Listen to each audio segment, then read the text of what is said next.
नमस्कार स्टूडेंट, मैं आरपी सिंह मेरे चैनल आरपीएस फिजिक्स क्लासेज में आपका स्वागत करता हूं। आज के सेशन में हम देखेंगे इंटीग्रेशन। आज जो होता है हम लेक्चर लेकर आए हैं इंटीग्रेशन क्लास 12 का। तो इंटीग्रल पार्ट में कि integration as the reverse process of differentiation. Integration जो होता है रिवर्स प्रोसेस होता है डिफरेंशिएशन का। आ, अब हमारे जो इंटीग्रेशन होते हैं वो टू टाइप के होते हैं। एक जो होता है हमारा डेफिनिट इंटीग्रल होता है और एक होता है इंडेफिनिट इंटीग्रल। दोनों की मीनिंग क्या होती है वो हम लोग समझेंगे वन बाय वन करके। डेफिनिट तो हमारा बाद में आएगा, पहले हम इंडेफिनिट देखेंगे। लेकिन इनडेफिनिट डेफिनिट का मीनिंग भी हम यहाँ पे आपको बताएंगे। तो इंडेफिनिट इंटीग्रल है और इंडेफिनिट इंटीग्रल से हमें फैमिली ऑफ कर्व मिलता है, और जबकि डेफिनिट इंटीग्रल से हमको मिलता है एरिया अंडर कर्व। जैसे हम लोगों ने बहुत सारी एरिया फाइंड किया है, जैसे रेक्टेंगल है, स्क्वायर है, अगर स्क्वायर है, पैरेललोग्राम है, कोई भी हो एरिया हम लोग फाइंड कर सकते हैं करते हैं। लेकिन जब कभी शेप हमारा थोड़ा सा डिस्टर्ब होता है और इस तरह से शेप मिल जाए तो उस कंडीशन में हम कैसे एरिया फाइंड करेंगे, ये हमको डेफिनिट इंटीग्रल सिखाता है। और ये इनडेफिनिट इंटीग्रल हमको बताता है फैमिली ऑफ कर्व। तो फैमिली ऑफ कर्व यानी इनडेफिनिट इंटीग्रल से हमको मिलती है फैमिली ऑफ कर्व, और डेफिनिट इंटीग्रल से हम फाइंड करते हैं एरिया अंडर कर्व। तो ये हमारे थे। अब इससे मिलता है फैमिली ऑफ कर्व और इससे मिलता है एरिया अंडर कर्व। तो एरिया अंडर कर्व होगा, फैमिली ऑफ कर्व होगा। इसका मतलब हम आगे चलते हैं तो आपको बताते हैं। तो ये था। अब let d by D x f x equal to f x. हम सपोज करते हैं कि एफ एक्स का डेरिवेटिव स्मॉल एफ एक्स है, तो इसका एंटी डेरिवेटिव कितना होगा।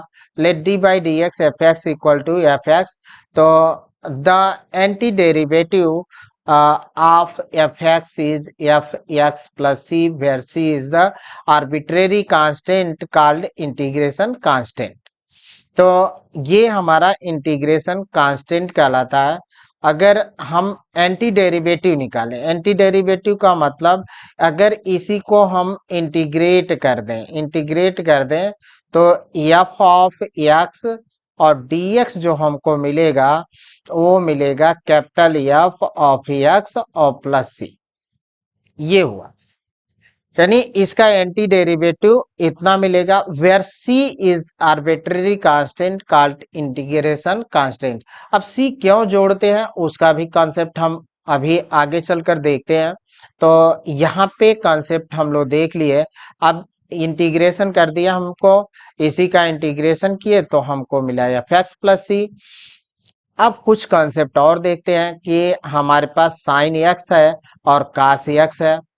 तो इसका डेरिवेटिव साइन एक्स का डेरिवेटिव कास एक्स होता है और कास एक्स का एंटी डेरिवेटिव होगा साइन एक्स, यानी रिवर्स प्रोसेस है।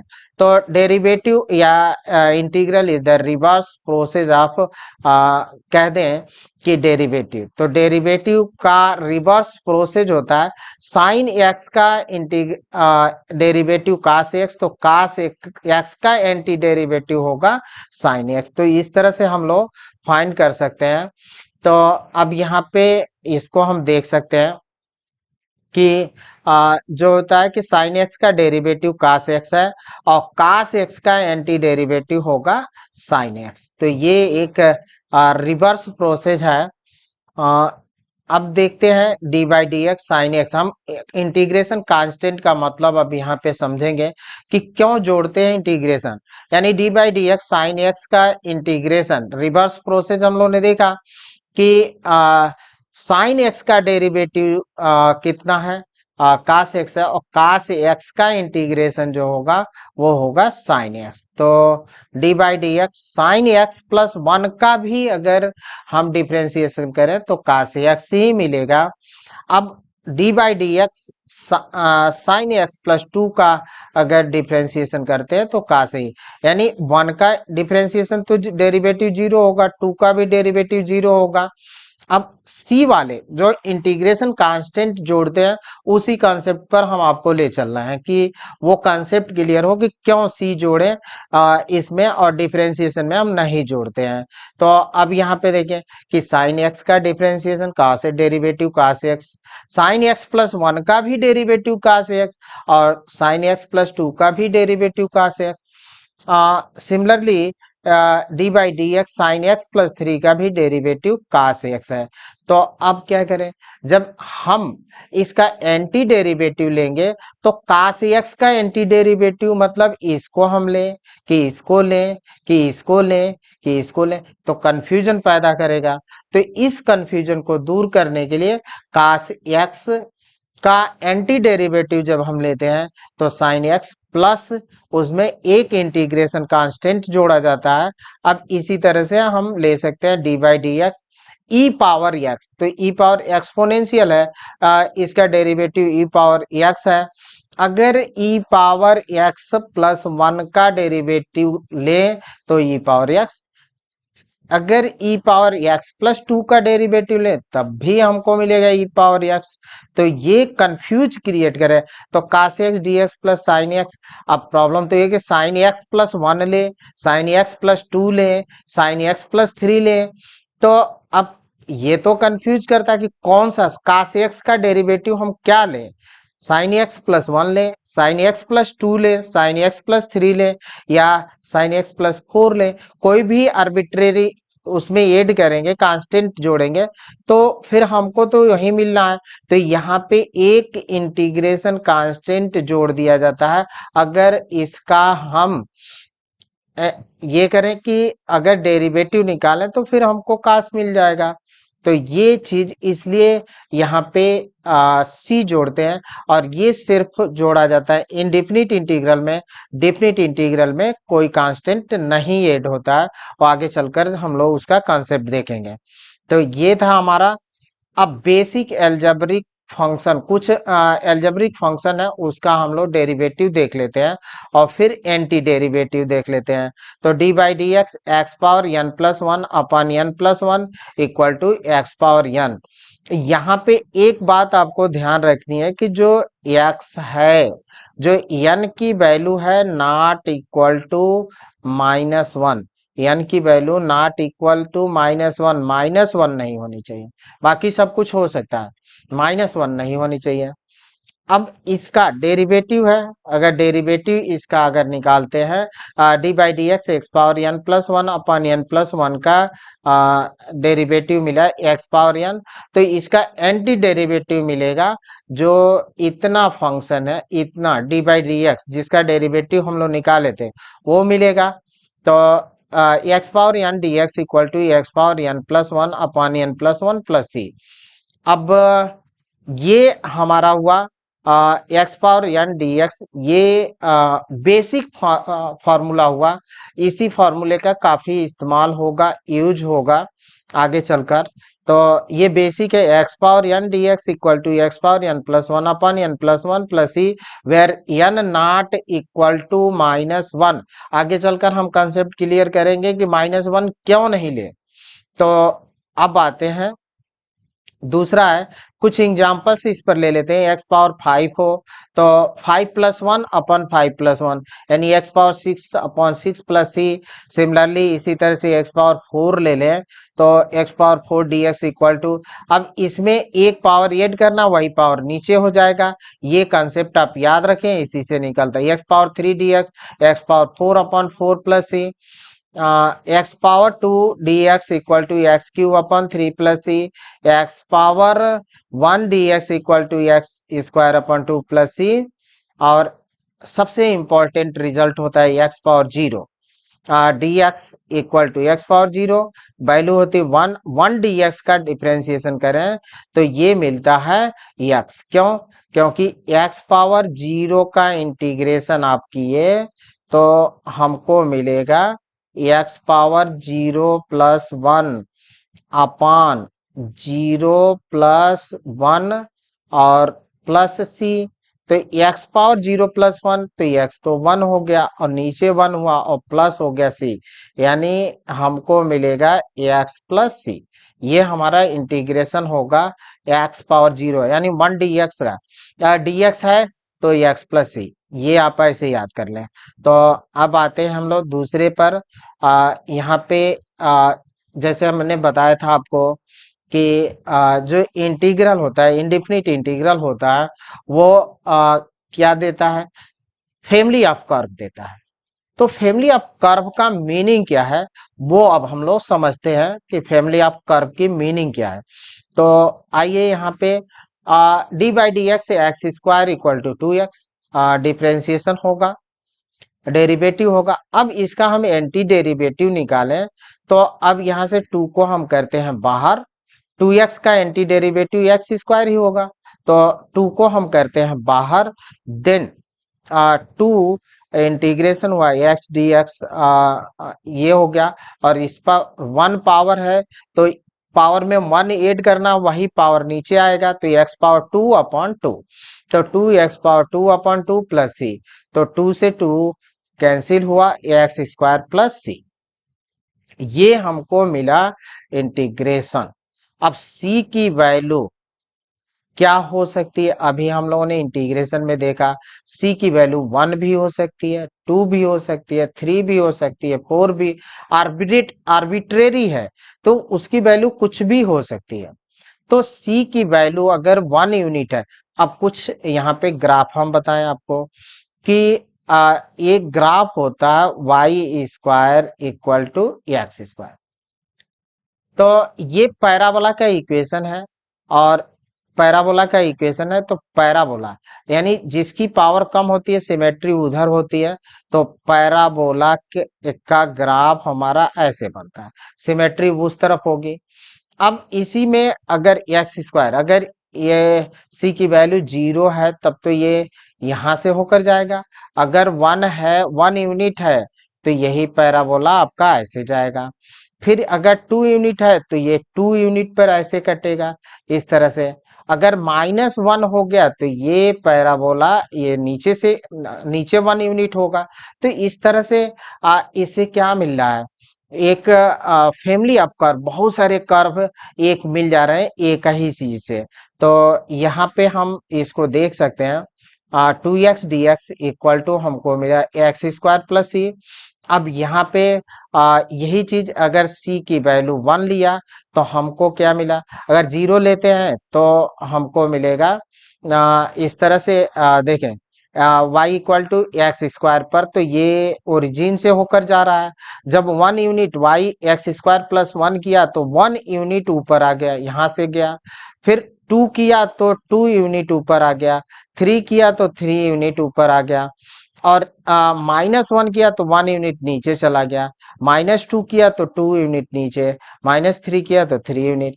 यानी आप देखें कि फैमिली ऑफ कर्व मिल रहा है कि नहीं, इससे फैमिली ऑफ कर्व मिलता है, तो इनडिफिनिट इंटीग्रल से हमको मिलता है फैमिली ऑफ कर्व। तो ये हमारा था। अब d by D x sin x, कुछ रिजल्ट देख लेते हैं। D by D x sin x का होता है कास एक्स, तो इसका एंटी कास एक्स का एंटी डेरिवेटिव होगा sin x plus c. D by D x minus cos x का होता है साइन एक्स, तो ये साइन एक्स का एंटी डेरिवेटिव होगा minus cos x. D by D x tan x का सेक स्क्वायर एक्स, तो सेक स्क्वायर का एंटी डेरिवेटिव होगा tan एक्स। और d by D x minus cot x का होता है cosec square x, cosec square का एंटी डेरिवेटिव होगा minus cot x. D by D x sec x का होता है sec x plus tan x, और सेक एक्स tan एक्स का एंटी डेरिवेटिव होगा सेक एक्स। और d by D x minus cosec x cot, cosec x का होता है कोसेक एक्स काट एक्स, यानी कोसेक एक्स काट एक्स का एंटी डेरिवेटिव जो होगा माइनस कोसेक एक्स प्लस सी होगा। D by D x sin x, sine inverse x का होता है 1/√1 माइनस एक्स स्क्वायर, तो 1/√1 माइनस एक्स स्क्वायर का एंटी डेरिवेटिव मिलेगा साइन इनवर्स एक्स, तो ये एंटी डेरिवेटिव होगा। अब यही चीज कास माइनस कास होता तो ये मिलता हमको, तो यानी इसका रिजल्ट माइनस कास के आ सकता है, minus cos inverse x plus ही होगा। D by D x tan inverse x का anti derivative one upon one plus x square का एंटी डेरिवेटिव होगा tan इनवर्स एक्स।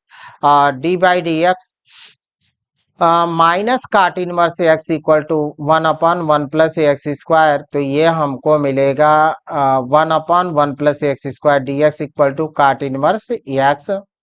अब सेक इनवर्स का देख लेते हैं, तो D by D x sec inverse का डेरिवेटिव होता है one upon x root x square minus one. इसी का एंटी डेरिवेटिव जो होगा one upon x root x square minus one d x equal to sec inverse x plus c d by D x minus cosec inverse x equal to one upon x root x square minus one. अब इसका अगर फिर से हम अगर इसका integration कर दें तो ये मिल जाएगा माइनस कोसेक इनवर्स एक्स। तो ये तो फार्मूले थे, जो डेरिवेटिव के फार्मूले थे उसी को रिवर्स करके हमको निकालना है, एंटी डेरिवेटिव निकालना है। D by D x e power x equal to e power x, तो ई पावर एक्स का एंटी डेरिवेटिव भी ई पावर एक्स ही आता है plus c d by D x log x का होता है वन बाई एक्स। अब यहीं पे वो वाला कॉन्सेप्ट क्लियर हो जाता है कि x बराबर वन क्यों नहीं लेते हैं। यानी यहाँ पे जो हमारा बेसिक फार्मूला था x पावर n और dx इक्वल टू मिलता है x power n plus one upon n plus one. अब यहाँ पे n equal to minus one नहीं होना चाहिए, अगर हो गया तो फिर x power minus one, x power minus one का तो मतलब हुआ वन अपॉन एक्स डी है, तो ये फार्मूला हमारा नहीं लगेगा यहाँ पे। तो यहाँ पे तब हमको ये फार्मूला लगाना पड़ेगा, क्योंकि x पावर माइनस वन को तो वन अपॉन एक्स, तो one upon x log x मिल जाएगा। इसीलिए x की जो वैल्यू होती है n की वैल्यू होती है वो माइनस वन के इक्वल नहीं होती है। D by D x a power x log x equal to a power x. अब इसका एंटी डेरिवेटिव होगा a power x d x equal to a power x log a c. इसका थोड़ा सा कंसेप्ट इस तरह से होता है, क्योंकि डेरिवेटिव में हम लोगों ने इसको दूसरे रूप में देखा था, तो यहाँ पे हम इसको कंसेप्ट को क्लियर कर देते हैं। तो आइए इस कंसेप्ट को देखते हैं। देखें कि डिफरेंशिएशन में हम लोगों ने देखा था d by D x a power x equal to मिला था ए पावर एक्स और लॉग ए, ये मिलता है।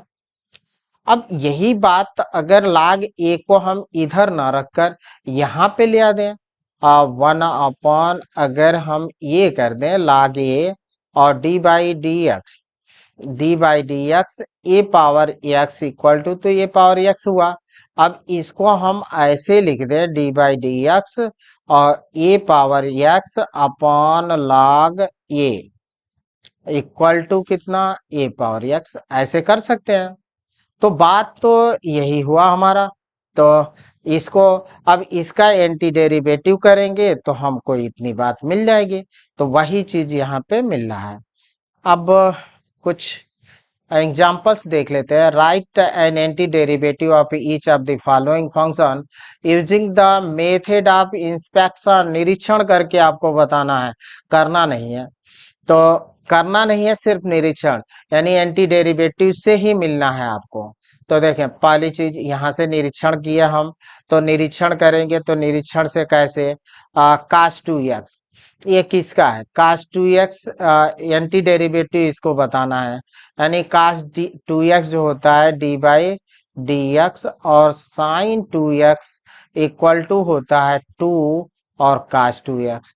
तो हमको तो चाहिए सिर्फ कास टू एक्स चाहिए, तो यहाँ तो टू ज्यादा आ रहा है, तो टू को हम इधर कर दें, तो डी बाई डी एक्स और यहाँ पे one by two sign two x कर दें, तो ये हो गया cos 2x, यानी इंस्पेक्शन से हम दे रहे हैं कि cos 2x का एंटी डेरिवेटिव होगा 1/2 sin 2x। तो इस तरह से हम लोग d by D x sin 2x equal to 2 cos 2x। अब निरीक्षण किए cos 2x equal to 1/2 d by D x sin 2x। अब कितना हुआ, cos 2x का एंटी डेरिवेटिव इतना होगा। तो बस यही चीज cos 2x dx equal to 1/2 sin 2x plus c लिख देंगे। अब दूसरा जो था उसको देख लेते हैं, 3x² प्लस 4x³ यानी इसका देखिए x³ का डिफ्रेंसिएशन ये होता है 3x²। तो ये हो गया, और प्लस 4 है तो x पावर 4 यानी इतने का ये निकलेगा डिफ्रेंसिएशन। तो इंस्पेक्शन से हमको दिखा d by D x x³ plus x4 equal to 3x² plus 4। अब इसका जब हम उल्टा रिवर्स करेंगे, प्रोसेस अपनाएंगे, इंटीग्रेशन करेंगे, तो हमको मिलेगा x³ प्लस x4 यानी इतने का इंटीग्रेशन होगा x³ प्लस x4। ये इंस्पेक्शन मेथड से किए तो x³ प्लस x4, और इसका d पार्ट है, we know that d by dx log x equal to 1/x। तो x ग्रेटर देन 0, तो x ग्रेटर देन 0 होता है। और फिर d by D x log minus x equal to, minus अगर x है तो 1/-x और -1 ये भी होगा। तो माइनस माइनस प्लस हो गया, तो 1/x, x less than 0, x greater, यानी अगर x की वैल्यू निगेटिव है तब भी हमको वही मिल रहा है, और x की वैल्यू पॉजिटिव निगेटिव है, यहाँ पे पॉजिटिव यहाँ निगेटिव, तब भी हमको 1/x ही मिल रहा है। तो इसका मतलब हम इसको मॉडुलस में रखकर चलें, d by D x log mod x equal to 1/x, x not equal to 0। तो ये होगा d by D x log x। अब इसका एंटी डेरिवेटिव कितना हो जाएगा, 1/x dx equal to log x plus कर देंगे c। तो ये हमारा रिजल्ट हुआ। अब एक और एग्जांपल्स ले रहे हैं, find the following integrals. Integral हम लेते पहला x³ minus 1/x² dx, x पर 2/3 प्लस 1 dx। तो पहले इसको जो हमारे मेथड है उसमें हम तोड़ते हैं, जो हमारे फॉर्मूले हैं उसमें हम तोड़ेंगे। और एक और है थर्ड, यहाँ पे x पर 3/2 प्लस 2 ई पावर x माइनस 1/x। तो पहला हम लेते हैं इसमें से, और वी है क्या है, x³ माइनस 1/x² dx। अब इस x² को हम इसमें डिवाइड कर दें, इसका 1 में। तो इस तरह से डिवाइड करेंगे तो देखें आप, x³ माइनस 1/x²। तो डिवाइड किए तो हमको मिला x³ upon x² minus 1/x²। तो ये तो 3 पावर कैंसिल होगा, हमको मिलेगा x माइनस 1/x²। तो ये मिला, x पर -2 कर दे dx। तो ये इंटीग्रेशन पावर 1 है, और ये फॉर्मूला आपको मालूम है, x power n dx equal to x power n plus 1/n+1, ये फॉर्मूला होता है। तो ये हमारा निकल कर आ जाएगा result, x power 1 plus 1/1+1 minus x power -2 plus 1/-2 plus 1। Simplify कर दिए तो x² 2 minus x minus 1 minus minus plus हो जाएगा, x² 2 plus 1/x plus c। Next examples लेते हैं। वी हैव क्या है, x पर पावर 2/3 प्लस 1 dx। अब दोनों इंटीग्रेशन इसमें भी और इसका अलग अलग कर देते हैं, 2/3। तो फार्मूला तो यही है, x पावर n का और dx का हम लोग को फार्मूला लगाना है। dx का, यहाँ पे x power n plus 1 upon कितना, n प्लस 1। तो ये 2/3 प्लस 1 और 2/3 प्लस 1 प्लस x। तो 2/3 प्लस 1 हो जाएगा 5/3, 5/3 और x 1 का x होगा और प्लस c, इंटीग्रेशन कांस्टेंट जोड़ देंगे। तो ये और ये रेसिप्रोकल 3 ऊपर जाएगा, 5 नीचे। तो ये हमको रिजल्ट मिला। Third we have x power 3/2 plus 2e⁻x-1/x dx। सबको अलग अलग हम तोड़ देते हैं।